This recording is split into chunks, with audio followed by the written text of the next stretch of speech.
안녕하세요, 로안입니다. 이번 영상에서는 제가 겪었던 백혈병 전조 증상과 그리고 백혈병 판정을 받기까지의 그 과정에 대해서 한번 나누어 볼까 합니다. 처음으로 통증을 느낀 건 중학교 3학년 때였어요. 저랑 저희 반 친구들은 다 같이 연말에 있을 학예제를 준비하느라 안무 연습에 매달려 있었거든요. 그런데 그 안무 중에 바닥에 무릎을 꿇는 동작이 있었는데 그 동작을 할 때 무릎에서 엄청난 통증이 느껴지더라고요. 일반적인 수준의 통증이 아니라 무릎뼈가 으스러지고 그리고 심장이 좀 조여오고 뭔가로 막 누르는 그런 정도의 좀 강한 통증이었어요. 무릎이 너무 아파서 하기제에서 빠져야겠다는 생각까지도 했었는데 그래도 안무를 무릎을 직접적으로 바닥에 대는 동작이 아니라 약간 다르게 변형을 하니까 그래도 우여곡절 끝에 하계제를 마칠 정도는 되더라고요. 이렇게 첫 통증을 느낀 게 2018년 12월이었어요. 그리고 다음 해인 2019년 1월이 찾아왔는데요. 이때는 예전보다 상황이 더 나빠졌어요. 이제는 가만히 앉아만 있어도 무릎에서 간헐적인 통증이 느껴지더라고요.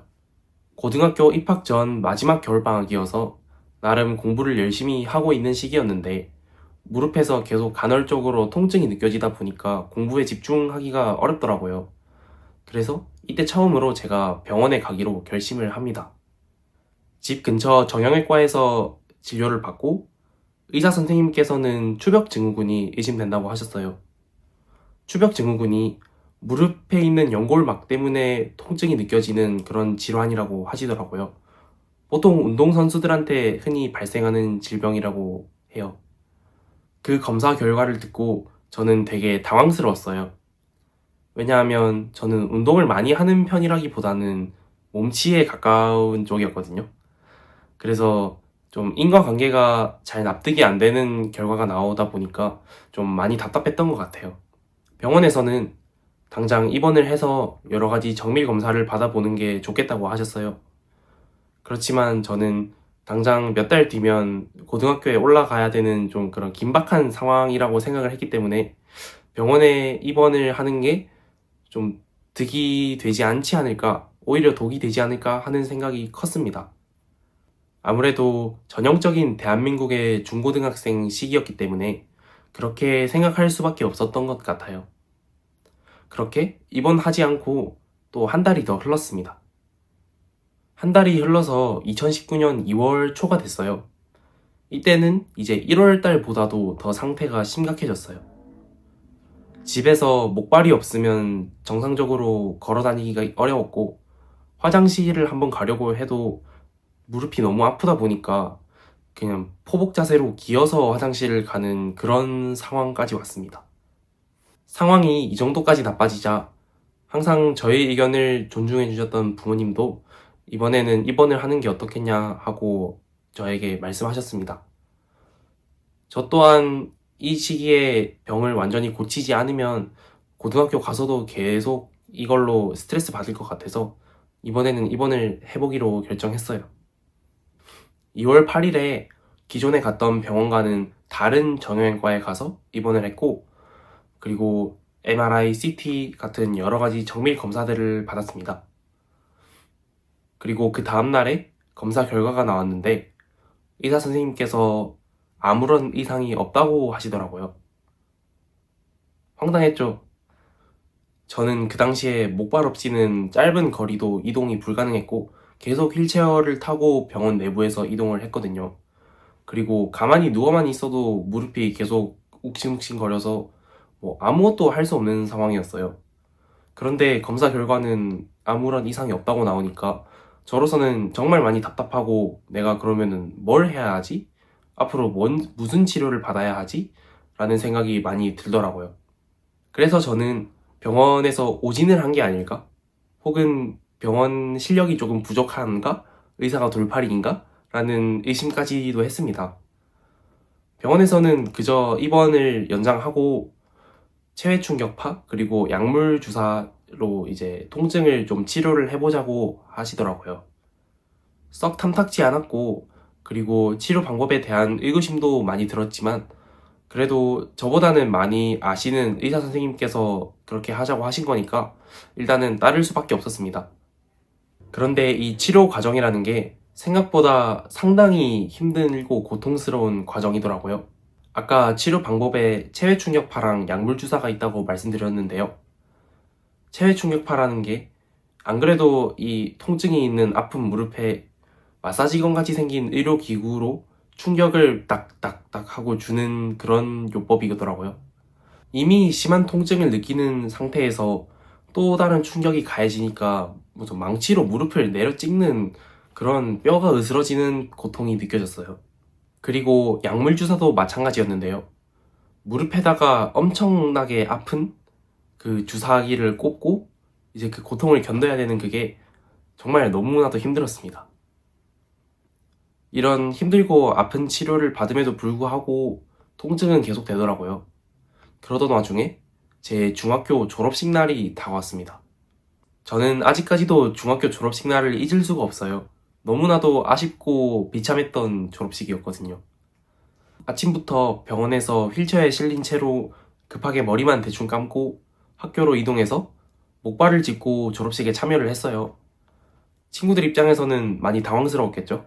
얼마 전까지만 해도 멀쩡하던 애가 딱히 뭐 넘어지거나 다치거나 해서 목발을 짚는 것도 아니고 그냥 원인 불명으로 목발을 짚게 되니까 의아했을 것 같고, 그리고 저 역시도 목발을 짚은 채로 졸업식에 온전히 참여하기가 많이 힘들더라고요.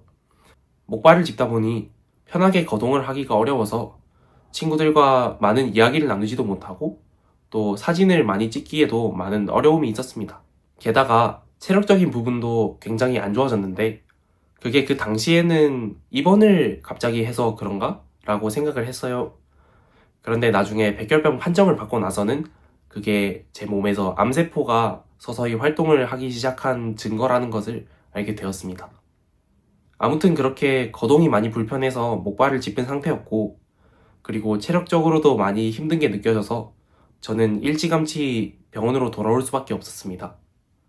그래서 아직까지도 제 중학교 졸업식은 저에게 많이 아쉬움이 남고 또 좀 아픈 기억으로 남아있는 것 같아요. 그렇게 아쉬움이 많이 남았던 중학교 졸업식을 마무리했고 병원에 입원한 지도 거의 열흘 가까이 지났어요. 그런데 이 시기까지도 치료는 계속 되는데 딱히 증상이 호전되진 않더라고요. 게다가 이제는 고등학교 입학까지 거의 열흘밖에 안 남은 시점이었거든요. 그런 상황에서 병원에 입원해서 그 병원 침대에 붙어있는 간이 책상에서 허리를 숙이고 웅크려서 공부를 하는 그 상황이 정말 많이 힘들더라고요. 그래서 의사 선생님과 상의를 해서 일단 퇴원을 하기로 결정을 했습니다. 입원해서 받던 체외 충격파랑 약물 주사 치료는 외래를 통해서 일주일에 한 번씩 받기로 했어요.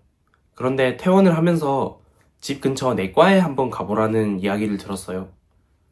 왜냐하면 병원에 입원할 때 피검사를 같이 시행을 했었는데 그 피검사에서 백혈구 수치가 상당히 높게 나왔다고 하시더라고요. 그런데 이 병원은 정형외과였기 때문에 딱히 그런 쪽으로 치료를 할 수 있는 부분은 없어서 그저 감기인지 아닌지 체크 정도만 하고 그냥 몸 관리 잘해라 라는 말 정도만 들었어요. 그렇지만 그분은 아무래도 검사 결과가 석연치 않다고 방문을 한번 해보는 게 좋을 것 같다고 말씀하셨고, 또 엄마의 지인분 중에 간호사분도 똑같이 말씀을 하셨기 때문에 한번 가보기로 결정을 했습니다. 그리고 이왕 병원에 갈 거면 부산에서 제일 큰 병원으로 가보자 해서 부산대학병원에 가보기로 결정을 했습니다. 이틀에 걸쳐서 내과와 소아과까지 진료를 다 받고 검사 결과 백혈구 수치가 2만 정도로 높기는 하지만 그래도 이 정도면 안정적이다, 백혈병은 아닐 것이다 라는 말을 들었습니다. 그때 그 말을 듣고 저는 안심했어요. 아, 이제 병원 생활하고는 끝이구나, 나는 이제 고등학교 진학에만 매진하면 되겠구나 하고 생각을 했습니다. 그렇게 진료를 모두 보았고 하루 종일 그 넓은 부산대학교 병원을 목발을 짚고 돌아다녔던 저는 너무나도 힘들어서 집에 오자마자 뻗어버렸어요. 그리고 엄마는 오후 늦게나마 회사로 출근을 하셨습니다. 그런데 오후 5시쯤 되니까 엄마한테서 전화가 한 통이 오더라고요. 혈액병원이 있는 양산 부산대 병원으로 가봐야 할 것 같다는 전화였어요. 저는 상당히 당황스러웠죠. 이미 검사 결과가 괜찮다고 했었는데 왜 혈액병원까지 가야 하지? 라는 생각이 들었어요. 나중에 알고 보니 저를 진료했던 의사보다 더 높으신 교수님께서 아무래도 검사 결과가 석연치 않다고 백혈병일 수도 있으니까 혈액병원이 있는 양산 부산대학교 병원으로 가보라고 엄마한테 전화를 넣으셨더라고요. 그렇지만 그 당시에 저는 이런 사실을 몰랐기 때문에 이미 다 끝난 일을 가지고 또다시 진료를 받아보러 가자고 하시는 말씀에 너무 짜증이 났어요. 그렇지만 나중에 저를 데리러 오신 엄마의 표정을 보고 뭔가 예사롭지 않은 일이 일어나는 것 같다는 생각을 했어요. 그리고 엄마랑 같이 양산으로 향하는 그 차 안에서 묘한 분위기를 좀 느꼈고 뭔가 다시 집으로 돌아가기 어려울 것 같다? 이 차가 양산으로는 가지만 양산에서 다시 우리 집으로 오지는 않을 것 같다? 라는 생각을 했습니다. 그렇게 저녁쯤에 싱숭생숭한 채로 양산 부산대병원 응급실에 도착을 했어요. 아빠가 먼저 와 계셨는데 아빠의 표정을 보고 뭔가 많이 잘못된 것 같다 라는 생각을 했습니다. 그리고 그 생각은 결국 맞았어요. 도착하자마자 저를 중증 환자 격리실로 보내더라고요. 정말 많이 당황스러웠죠. 아니, 나는 추벽 증후군이라니까? 중증 환자 격리실에는 감염 위험 때문인지 보호자가 한 분밖에 못 들어오더라고요. 그래서 엄마랑 아빠가 번갈아 가면서 저를 돌보러 들어오셨는데 그럴 때마다 저는 울고 불면서 소리를 질렀죠. 아니, 얼마 안 있으면은 나는 고등학교 입학해야 되는데 왜 나를 여기 가둬놓냐. 그리고 나는 절대 중증 환자가 아니다. 내가 무슨 중증 환자냐. 날 봐라, 뭐 이상 없다. 이런 식으로 엄마한테, 아빠한테 소리를 질렀는데 지금 생각해보면 그때 엄마 아빠의 심정이 어땠을지 정말 상상이 가지 않습니다. 그 당시에 저한테 말은 하지 않았지만 엄마 아빠는 부산대학교 의료진한테 백혈병일 수도 있다는 거를 들었던 거잖아요. 16년 동안 애지중지 키워온 아들이 백혈병 때문에 목숨을 잃을 수도 있으니까 정말 참담했을 것 같아요. 혼란과 충격 속에서 저는 소아청소년 병동에 입원실을 배정받았습니다. 이쯤 되니 내가 도대체 왜 입원을 해야 되는지 묻고 따지고 싶은 생각도 들지 않았고 그럴 힘조차 남아있지 않았어요. 입원실에 올라가기 전에 CT 촬영을 했고 그리고 골수검사까지 시행을 했습니다. 골수검사라는 걸 하게 된 이유는 혈액검사 결과에서 백혈병과 같은 질환이 의심된다면 골수검사를 통해서 자세히 확인한 후 정확한 판정을 내리기 때문이에요. 이 골수검사라는 게 제가 백혈병 투병을 하던 3년 동안 계속 저를 힘들게 했어요. 왜냐하면 이 골수검사라는 게 치골에다가 쇠바늘을 찔러서 검사를 하는 상당히 아픈 검사거든요. 그런데 이거를 저는 부산대병원에서는 수면 마취를 하고 있는데 그 이후에는 국소 마취, 그 부분 마취만 하고 정신은 멀쩡히 깨어있는 상태에서 계속 했단 말이에요. 그래서 너무나도 힘들었습니다. 여하튼 다음날에 골수검사 결과가 나왔고 의료진보다 먼저 엄마한테 제가 백혈병에 걸렸다는 사실을 듣게 되었습니다. 아무리 용감한 사람이어도 엄청난 벽을 만나면 당황하게 되기 마련이잖아요. 저도 마찬가지였던 것 같아요. 지금까지는 엄마 아빠한테 나는 공부하러 가야 된다. 병원에서 내보내달라. 그리고 나는 환자가 아니다. 라고 했는데 백혈병이라는 단어를 들으니까 이거는 조금 사안이 다른 것 같더라고요. 그 전까지는 백혈병이라는 병은 제 머릿속의 범주에 있는 병이 아니었거든요. TV 드라마나 보험상품 광고에서 간혹가다 한 번씩 접하는 단어였는데 그 병에 제가 걸렸다는 얘기를 들으니 머리가 멍해지더라고요. 그나마 다행인 건 아직 나이가 어려서 백혈병 투병 과정이 얼마나 힘든지를 몰랐기 때문에 절망을 한다거나 무서워하진 않았던 것 같아요.